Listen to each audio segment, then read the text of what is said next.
Assalamualaikum warahmatullahi wabarakatuh.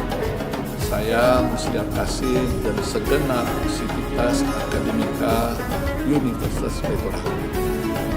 Di tempat saya berdiri dalam Masjid Baitur Rahmah, saya menyampaikan selamat memasuki bulan suci Ramadan tahun 1443 Hijriah. Mari kita laksanakan puasa dengan sebaik-baiknya, termasuk amalan-amalan yang mengiringinya. Di antaranya membaca Al-Quran, melaksanakan tadarus, termasuk juga menyantuni anak yatim dan orang-orang yang kurang beruntung secara ekonomi. Mudah-mudahan dengan kepedulian kita kepada mereka, mereka merasakan nikmatnya menjadi seorang Muslim yang baik. Mudah-mudahan setelah melaksanakan puasa 1 bulan penuh, keimanan kita bertambah, keislaman kita semakin kokoh, sehingga bisa kita implementasikan kegiatan yang sudah kita laksanakan pada bulan Ramadan dalam kehidupan kita sehari-hari. Selamat berbuka setelah beduk berbunyi pada setiap hari. Demikian saja. Billahi taufiq wal hidayah. Assalamualaikum warahmatullahi wabarakatuh. Assalamualaikum warahmatullahi wabarakatuh. Alhamdulillahi rabbil alamin. Assalatu wassalamu ala asrafil anbiya'i wal mursalin wa ala alihi wa ashabihi ajmain. Para pemirsa yang dimuliakan Allah, segala puji bagi Allah atas segala karunia-Nya. Salawat dan salam untuk Nabi kita Muhammad sallallahu alaihi wasallam. Kali ini kita akan berbicara tentang hikmah zakat. Zakat adalah kewajiban kita, ya, setiap yang mengaku dirinya Muslim. Karena Islam itu dibangun atas syahadat, salat, puasa, zakat, haji. Walaupun zakat ada syarat mampu. Apa itu zakat? Zakat itu memberikan harta tertentu. Jadi hartanya tertentu dalam jumlah tertentu kepada orang tertentu. Jadi orangnya ditentukan, ada 8 penerimanya, hartanya ditentukan, ya, dan jumlahnya ditentukan, disebut nisab.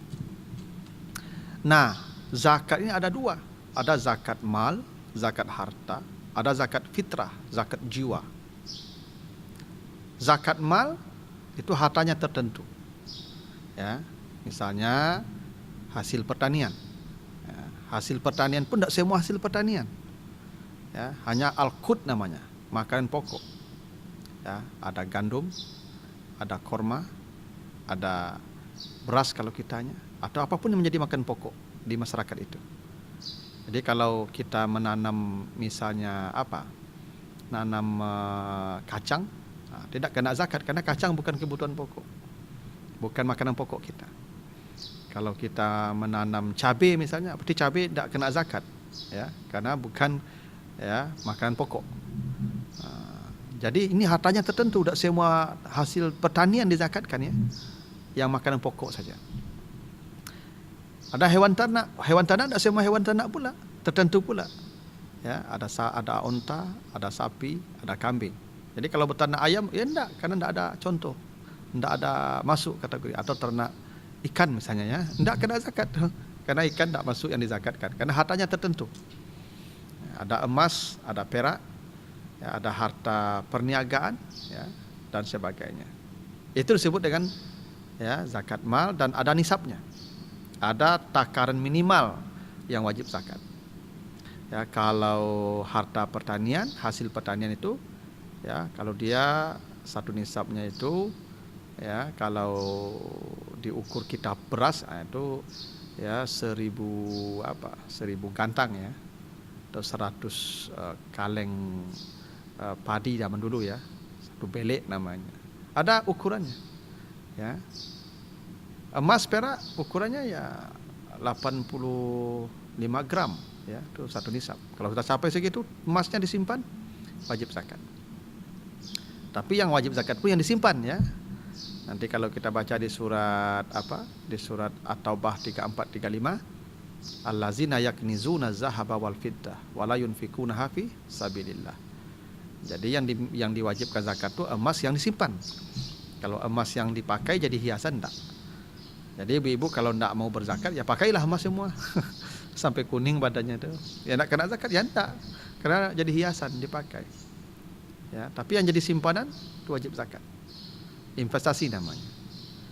Kalau para hadirin misalnya beli tanah, lalu tanah itu diolah, ditanam, enggak wajib zakat itu. Kecuali hasilnya nanti kalau tanaman itu makanan pokok, hasilnya wajib. Tapi kalau beli tanahnya dianggurkan jadikan simpanan, kena zakat tiap tahun itu. Ya hitung nilai tanah itu. Ya, berapa nilai tanah itu tiap tahun 2,5%. Kalau nilainya sampai 85 gram emas, kan itu jadi investasi. Yaknizun namanya, jadi simpanan. Semua yang jadi simpanan itu wajib dikeluarkan zakatnya. Nah begitu bahasa Al-Quran. Kalau enggak, bahaya. Apa bahayanya? Itu bacalah ayat 35 surah At-Taubah itu. Ya. Yauma yuhma 'alaiha fi nari jahannam. Ya. Ketika nanti di akhirat, harta yang dia simpan-simpan itu jadi besi semua. Setelah jadi besi dibakar dalam api jahanam. Setelah menyala besi itu fatukwa bihajibahuhum wa junubuhum wa zuhuruhum, disetrikakan ke seluruh badannya, punggungnya, lehernya, ya, rusuknya, dadanya, disetrikakan yang panas tadi. Itu azab, ya, azab yang pedih bagi orang yang kikir.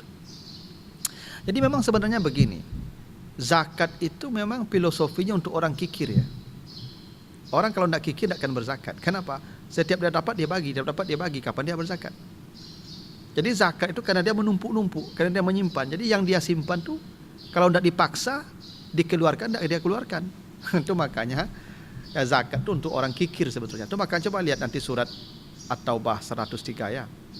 Khuz min amwalihim sadaqatan tutahiruhum wa tuzakkihim.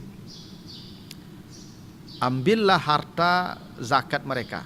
Ambillah zakat mereka itu atau sedekah mereka untuk mensucikan harta mereka. Karena harta itu harta orang itu sebagian, ambil supaya bersih harta mereka. Wa tuzakkihim, agar jiwa mereka bersih. Jadi zakat itu ada dua fungsi. Ada fungsi mensucikan harta, tathir, mensucikan harta. Ada fungsi tazkiyah, mensucikan jiwa orang yang berzakat. Karena orang yang berzakat itu sebenarnya kikir dia. Maka dengan berzakat sifat kikirnya dihapus. Kira begitu. Karena orang kalau tidak kikir, tidak berzakat. Konon katanya Abu Bakar itu tidak berzakat. Kenapa? Karena Abu Bakar setiap singgah harta langsung dia bagi. Datang harta langsung dia bagi. Kapan dia mau berzakat? Makanya yang wajib zakat yaknizun, allazina yaknizuna zahaba wal fiddah, yang menimbun-nimbun, yang menumpuk-numpuk, yang menyimpan-nyimpan, maka kena zakatlah dia. Begitu aturannya. Makanya orang kalau berzakat, maka sifat kikirnya hilang. Ya, menghapus sifat kikir. Tuzakkihim. Nah, jadi memang itulah zakat harta namanya. Mengeluarkan harta tertentu pada orang tertentu dalam jumlah tertentu. Kalau tidak masuk kategori yang dicontohkan, yang diajarkan, itu tidak. Nah, karena itulah zakat profesi sampai hari ini masih perbedaan ulama. Karena zakat profesi ini, ini satu, memang tidak ada contoh. Ya, oh pada masa Nabi kan tidak ada dikaji orang. Udah, Abu Bakar kan dikaji dengan Baitul Mal. Nabi Abu Bakar tidak bayar zakat. Umar kan dikaji. Tentara-tentara akan dikaji pada masa Umar. Tapi tidak ada yang bayar zakat. Satu. Oh, tapi kan ada hadis, ada ayatnya, ya. Ya kan? Apa? Semua hasil usahamu, maka sabtu kau infakkan di jalan Allah. Ya. Ya enggak apa-apa. Itu kan usaha juga, ya enggak apa-apa. Cuma kiasnya jadi beda. Jadi enggak jelas. Kalau dipotong 2,5% per bulan, itu kiasnya ke mana? Kalau dikiaskan ke hasil pertanian berarti 10%. Karena 1/10. Ya. Bukan 2,5%. Karena setiap kali panen. Kalau dikiaskan ke emas berarti 2,5% nanti di akhir tahun. Bukan tiap bulan. Tapi itu perbedaan pendapat, oke lah. Ya masing-masing punya dalil, punya argumentasi. Ya ini berangkat dari definisi zakat tadi. Harta tertentu, jumlah tertentu, orang tertentu. Ya, yang yakin Bapak Ibu zakat profesi itu ada, bayar. Yang tak yakin zakat profesi itu ada, khawatir nanti akan berbuat sesuatu yang salah, tak usah bayar, tapi sedekah saja. Karena zakat untuk orang kikir. Nah, itu filosofinya. Untuk orang pemurah tak akan berzakat. Zakat itu 2,5%, sedekah bisa 50%. Maka dipatuk 2,5% itu karena dia kikir. Kalau orang pemurah ada 2,5%, 50% dia kasih. Ngapain 2,5% kecil itu? Gitu. Nah, jadi itulah kenapa tujuan zakat tadi tazkiyah, mensucikan jiwa. Nah, itu namanya zakat mal. Nah, yang kedua ada namanya zakat fitrah. Apa itu zakat fitrah? Zakat fitrah itu kata Nabi, ini dalam hadis dari Ibnu Abbas, hadis Abu Dawud, farada Rasulullah zakat al-fitri tuhratan lis-shaimi minal lawi war rafas wa tu'matan lil masakin. Faman addaha qabla shalah fahiya zakatun maqbulah, faman addaha ba'da shalah fahiya sadaqatun minas sadaqat. Zakat fitrah itu Rasulullah mewajibkannya untuk membersihkan orang yang berpuasa dari lagha dan rafas. 1. Memberi makan kepada orang miskin. 2. Siapa yang membayarkannya sebelum salat Id, itulah zakat yang diterima. Dan siapa yang membayarkannya setelah salat Id, itu zakat, tidak zakat lagi tapi sedekah biasa, dia sudah berdosa karena tidak memenuhi kewajibannya. Inilah zakat fitrah berdasarkan hadis Abu Dawud ini. 1. Zakat fitrah itu dibayarkan itu sebenarnya untuk orang puasa. Karena zakat fitrah ini penambal kata Nabi.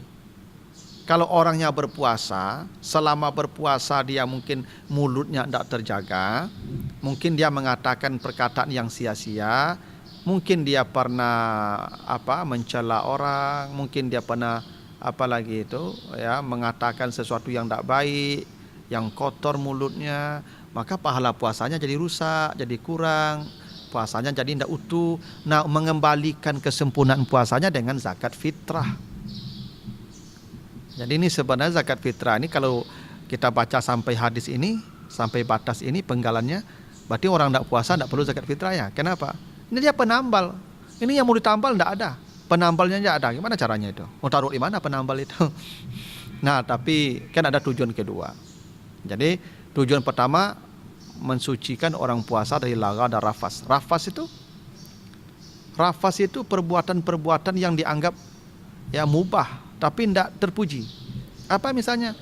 Melakukan hubungan suami istri di malam Ramadan. Makanya kata Allah di Al-Baqarah 187 itu, uhilla lakum lailatas siyam arrafas ila nisaikum. Jadi melakukan hubungan suami istri di malam Ramadan itu halal. Cuman Allah sebut rafas. Rafas itu buruk, mengurangi pahala ibadah. Itu makanya Nabi kalau sudah masuk 10 malam terakhir, Nabi tidak pulang ke rumah kan. Nabi berdiam di masjid. Tidak temui istrinya lagi. Karena itu rafas. Nah, kalau kita melakukan hubungan di malam Ramadan itu, maka pahala ibadah kita berkurang, penambalnya zakat fitrah. Nah, itu namanya tuhratan lis-shaimi minal lawi war rafas. Nah, yang kedua, tu'matan lil masakin, memberi makan pada orang miskin. Nah, ini bedanya zakat fitrah dengan zakat mal. Kalau zakat mal ada 8 penerimanya. Ada fakir, ada miskin, ada mu'allaf, ada amil, ada gharib dan sebagainya. Tapi zakat fitrah ini jelas kata Nabi memberi makan untuk orang miskin. Walaupun yang lain, yang 8 tadi juga bisa menerima, tapi ini untuk orang miskin. Karena begini, filosofi zakat fitrah itu, kita selama puasa akan menahan haus dan lapar. Kita merasakan susahnya tidak makan kan, beratnya lah kelaparan tuh. Maka carilah orang kelaparan di ujung Ramadan, bantu dia. Itu filosofinya. Agar orang-orang miskin bergembira di hari itu.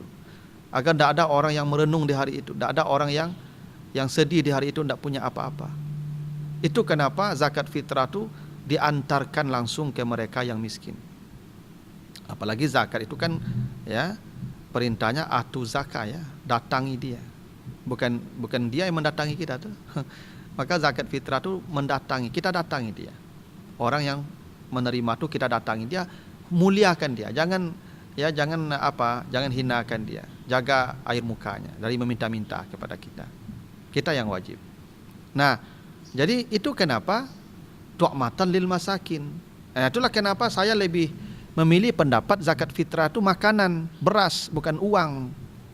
Bukan tidak boleh uang, tapi Nabi mengatakan tu'matan, makanan. Ya. Karena ini ibadah ya, karena Nabi kan kalau kasih contoh, bagaimana Nabi bayar zakat fitrahnya? Sa'an min tamar. 1 kantong tamar, korma. Atau sa'an min sa'ir, atau 1 kantong gandum. Jadi Nabi zakat fitrahnya kalau nak korma ya gandum. Ada tak uang pada masa Nabi? Ada uang pada masa Nabi. Tapi Nabi tak bayar dengan uang, dengan makanan. Kalaupun dengan uang ada pendapat. Misalnya Hambali membolehkan dengan uang. Karena kebutuhan orang sekarang kan tidak hanya makan, ada pakaian, ada tempat tinggal. Selama untuk kebutuhan pokok boleh, ya. Tapi saya lebih cenderung dengan makanan, beras. Karena dalam hadis disebutkan tu'matan. Tu'matan itu makanan, ya, makanan. Saya tidak menyalahkan yang kasih uang, tapi saya lebih memilih pendapat makanan. Karena berdasarkan hadis. Maka siapa yang membayarkannya sebelum salat Id, itulah zakat yang terima. Jadi zakat fitrah ini harus dibayarkan sebelum salat Id. Boleh sejak awal Ramadan, boleh. Orang bayar zakat fitrah sejak awal Ramadan itu boleh. Cuman wajibnya menjelang salat Id. Itu wajibnya. Dan dua waktu yang paling afdal itu di malam takbir. Itu yang waktu yang paling afdal memberikan zakat fitrah. Dan zakat fitrah yang paling baik itu kita datangi mereka. Ya. Dan siapa yang membayarkannya setelah salat Id itu sedekah. Jadi kalau ada orang membayarkan zakat fitrah setelah salat Id, dia tidak memenuhi kewajibannya, dia berdosa. Tapi tetap bayar zakat fitrah. Dia sudah berdosa. Kenapa? Karena itu sedekah lagi, tidak zakat fitrah lagi namanya. Karena yang zakat itu sebelum salat Id. Itu ketetapan tentang zakat fitrah. Ini bedanya dengan zakat mal. Kalau zakat mal dia ada 8 orang penerimanya. Kalau zakat fitrah itu utamakan yang miskin. Walaupun boleh saja ke yang lain, yang 8 tadi. Tapi dalam hadis disebutkan itu tu'matan lil masakin. Dan banyak lagi ketentuan-ketentuan dengan zakat fitrah ini, ya. Dan zakat fitrah ini wajib bagi siapa yang menemukan Ramadan dan Syawal. Karena itu kalau ada anak lahir di malam takbir lahirnya, wajib zakat fitrahnya itu. Tidak wajib zakat fitrahnya. Kenapa? Karena dia tidak menemukan Ramadan, dia menemukan Syawal saja. Tapi kalau anak lahir senja sebelum berbuka hari terakhir Ramadan, wajib zakat fitrah karena dia menemukan Ramadan dan Syawal. Gitu. Orang meninggal di sebelum malam takbir dia meninggal, sebelum terbenam matahari hari terakhir, dia tidak wajib zakat fitrah. Kenapa? Dia tidak menemukan Ramadan dan Syawal. Tapi kalau meninggalnya malam takbir, wajib zakat fitrah karena dia menemukan Ramadan dan Syawal. Nah, itu ketentuannya. Suami yang menikahi istrinya sebelum malam takbir, wajib membayarkan zakat fitrah istrinya karena dia suami istri Ramadan dan Syawal. Tapi siapa yang menikahi perempuan di malam takbir dia menikah, tidak wajib bayarkan zakat fitrah istrinya suami itu. Kenapa? Dia jadi istri di malam takbir saja, di bulan Syawal. Ramadan tidak jadi istri. Nah, jadi kalau ada bapak-bapak yang malas membayarkan zakat fitrah istrinya, nanti menikahnya malam takbir ya. Nah, kalau menikahnya malam takbir tidak bayar zakat fitrah, istrinya bayar sendiri itu. Ya, karena suami istri terhitung di bulan Syawal saja, tidak di Ramadan. Jadi orang yang menemukan Ramadan dan Syawal, itu yang wajib membayarkan zakat fitrah. Makanya kalau ada orang kaya mendadak, dia, tapi kayanya di malam takbir. Misalnya begini, dia terima zakat fitrah di malam takbir, dapat 1 miliar zakat fitrah oleh dia. Selama ini dia miskin, tapi di malam takbir dia punya aset 1 miliar karena zakat fitrah terlalu banyak untuk dia. Maka dia tidak wajib bayar zakat fitrah. Kenapa? Kekayaannya diperoleh di 1 Syawal, bukan di Ramadan. Gitu. Kecuali kaya mendadaknya misalnya, sore terakhir menjelang berbuka misalnya, dia ke kamar mandi atau ke sungai, lalu itu tersipaknya emas sebesar sebesar lutut.